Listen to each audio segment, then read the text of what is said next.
for 1 second. Hey guys, welcome back to Clash with Barndo. Today I'm going to be doing a strategy guide review of the old Dragon Holo attack. Now, it's something that's been around for a long time. They keep getting buffs dragons, but we don't see many people using them. And we see this base here. Dennis, he's our Tasmanian farmer. Big beard, big bushy beard, and if anyone knows where Tasmania is, that's the South Island of Australia. So Dennis and I think if we got locked away in a little room, quiet, dark room, we could make some beautiful cock babies together. We spend a lot of time talking, mainly talking in clan chat regarding these attacks and these strategies and how to hit them. So it's something I think every clan should have, is one person specifically that concentrates solely on this strategy amongst other heirs and has it down pat. Now what we see on this particular base here is, I'll go through a review of what Dennis was thinking, of what I thought, how he talked about it, and what he's come up with, and I'll show the attack. It was a fresh hit 3. Now what's good with this attack, dragons, they've got lots of hit points, but they're really bad at going where you want them to go. So that's herding. This is when I say you herd dragons, I always think of them as flying cows. And you see here 2 air defences beside each other. You've got 1 air defence up the top here, 1 air defence up here. Now, the dragon armies with lightnings and spells, they work really well when you can get to air defences that are exposed. If you can get triple lightnings to remove 2, if you can do haste loons to get rid of some, these are all things that you have to consider. With the meta builds at Town Hall 9, air defences aren't as important as what they used to be. People put them away in some really weird spots. The way this base appeared with the 2 air defences there, plus the air defence there, it meant if you had a kill squad, you could probably get, this was something that Dennis sort of thought initially, was you could probably put a kill squad in there, and that would remove that air defence and that air defence. Now you would think that would be a high chance. The reason you would say that is, you're not going to get the clan castle anytime soon. So you're not going to draw that straight away. Your golem's not going to draw it. There's no visible buildings down here that are going to stop you herding. So if you want to use some wizards to clear those buildings there, if you want to use wizards over the side here, that's not too hard to get rid of. But it seems fairly simple to be able to get rid of those 2 air defences. Now, this looks like you could haste loon this air defence. This air defence also looks like you could haste loon that as alternative ideas. The problem that I sort of thought to this idea, because this is something Dennis saw initially, where's my drawing pen? Now the problem I was worried about is what happens if there's Teslas in spots like here. Now a big thing on plans like these is you've got to try and have alternate backup methods of plans of what happens, or you need to simplify it. So what I've suggested to Dennis is to lightning 3+1. Oh, my little picture's not drawing there. Sorry guys. Just come off a night shift. So what I've suggested is to put 3 times lightning onto those, and to take a personal earthquake. Now the reason being is 3 lightning should get that down every single time. But if you stuff it up, a personal earthquake, so you're not taking a max spell, but a personal earthquake means you've got insurance. If you stuff that up, that's your raid gone. You might as well smash your screen, you're done. But if the earthquake isn't needed there, you can put an earthquake over here, and it's going to do 21% damage to both those high hit point expos. It might also touch onto that wizard tower.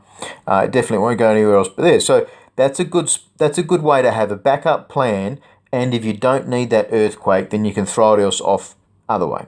So that means then with those spell combos, it leaves you with 3 more spell slots with which you can take either hastes, a poison for the queen, or you can take a rage and a haste.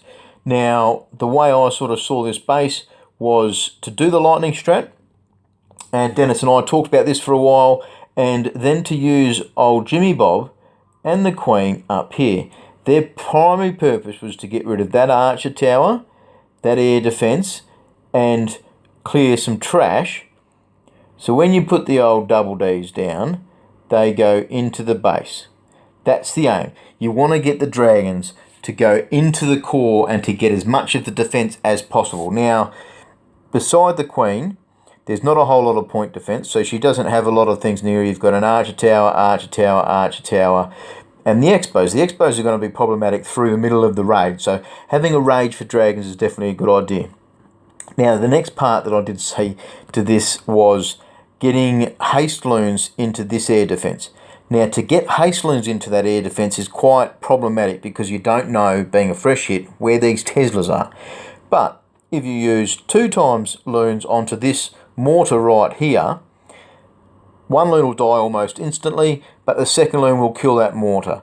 That's going to allow you to do a haste spell there and haste loons straight into that air defense. Now, the beauty of that is, if you do your royals up here, so if you do the royals up here, they kill some of this snot. Now you do some kind of herding over here to get rid of those 4 buildings, and your double Ds are going this way. Now, if your dragons are going in this way, that's where you want them to go. Generally speaking, this air defense won't need to die until the end of the raid, towards the last sort of 30-40% of the raid. And in that time, you're going to see if there's any Teslas that are going to pop up, and they're going to change the pathing of your loons.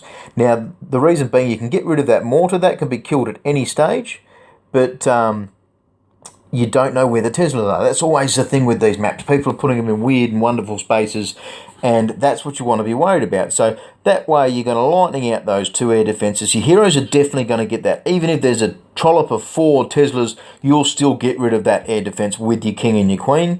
And getting rid of that with haste loons is definitely possible. Now, a lot of the time with this raid and combo, you take 1 or 2 hounds. You definitely don't need 2 hounds for this raid because all 4 air defenses should be dealt with. And then when you're not taking that, you can take extra baby dragons. You can take extra loons depending on how many spells you have, whether you've got lots of haste to pick out those archer towers that are by themselves, extra loons, baby dragons, these kinds of things. Sometimes it's nice to have that 1 hound as a backup insurance policy that I've mentioned before, and to have that so it's available if a Tesla farm comes up and you've only got 1 dragon going near it, or you've got 2 or 3 dragons but the Teslas are going to take it out. So all of that works well. And one other thing to mention with your dragon raids is the clan castle. Always have a look at where the clan castle is. You don't want your heroes to draw that clan castle. You only want your dragons to draw it because they're air. So that means if it's a hound, it's immediately gone. It means if it's a baby dragon clan castle where it's a baby dragon and a couple of Valks, the Valks don't get drawn. So it reduces that down. It makes it easier to draw. So you don't want to be drawing that if avoidable by your heroes. A lot of the traps you see where people do draw these, they draw into the clan castle and they draw a hound at the end and the queen doesn't kill it. But then your dragons get it at the end and they pop the pups, and that can cause you grief. So if you can avoid that, by all means. That was another reason why I suggested to have the heroes up around here, because in that way they're not going to draw that clan castle and they're going to help push your dragons. So let's have a look at Dennis's raid. We'll do it in 1 speed. We'll just show it the once. You can always rewatch it with the volume down of old Bando, but what you see there is you see 3 lightnings at the start of the raid. So that's done where there's no confusion. He's zoomed in. He doesn't need his earthquake, so he starts with his royals to get them going. And you see old Jimmy Bob drop down to tank. He's taking 2-point defences, 3 with the expo that's inside. Pops that. Giant bomb on the outside. Doesn't really do much. But you see now the queen. She's taking a fair bit of fire, but definitely got those heroes, those 2 main defences down, and the dragons. Now, one thing worth mentioning here is you could probably drop 1 or 2 loons down on that archer tower while old Jimmy Bob's tanking.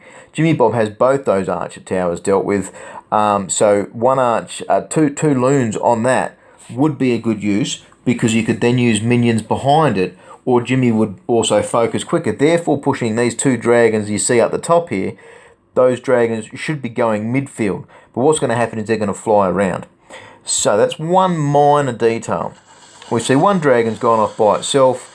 The queen now, she drops down. We see a red bomb, and that rage, 4 dragons in that rage, high hit point buildings, and they are absolutely smashing it. Now this is where the raid got interesting. We see the hound come drop down. and you see 3 Teslas in just random spots you wouldn't pick. So Dennis had originally planned on using his haste for this air defense, from speaking to him afterwards, but when those Teslas have popped up, he's reacted by dropping loons down to get rid of them first and foremost, whilst the Hound is going past, and then he's changed his mind where he's wanted to put his haste.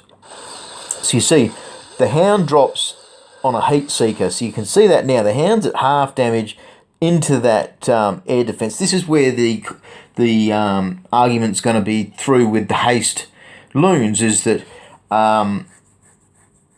the Hound, if that eats 1 or 2 heat seekers, it's dead and it's gone. Whereas if you just have a haste with 6 loons for the same cost, then it's kind of a, is it better value, is it not? But some people just love having that Hound, and the pop of the pups can do absolutely massive damage and cleanup, and it has saved many raids.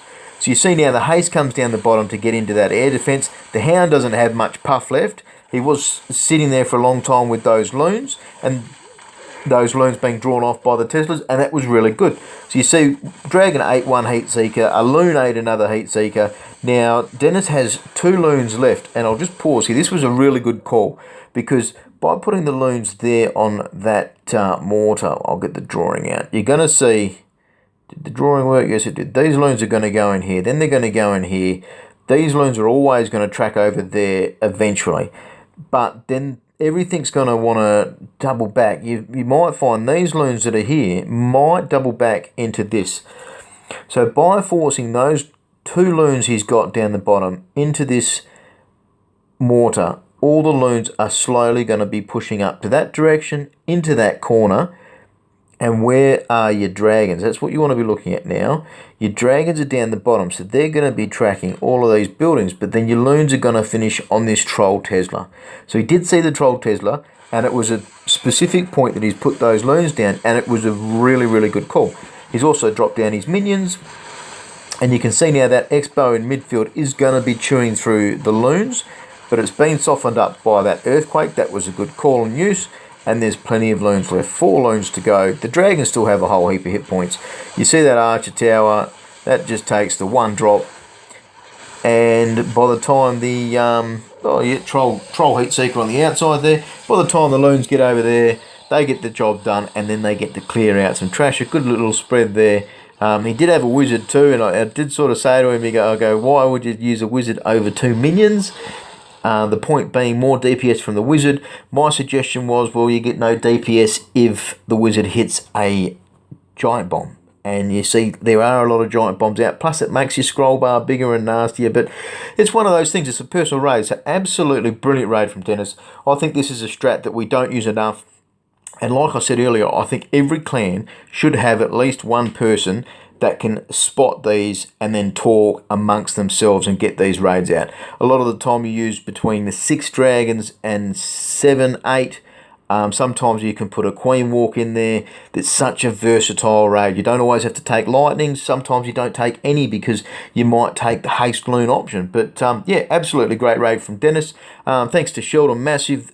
Showing their base there. We've just got a friendly war with them pre-CWL Season 3, and looking forward. So yeah, hope I've helped, and clash on.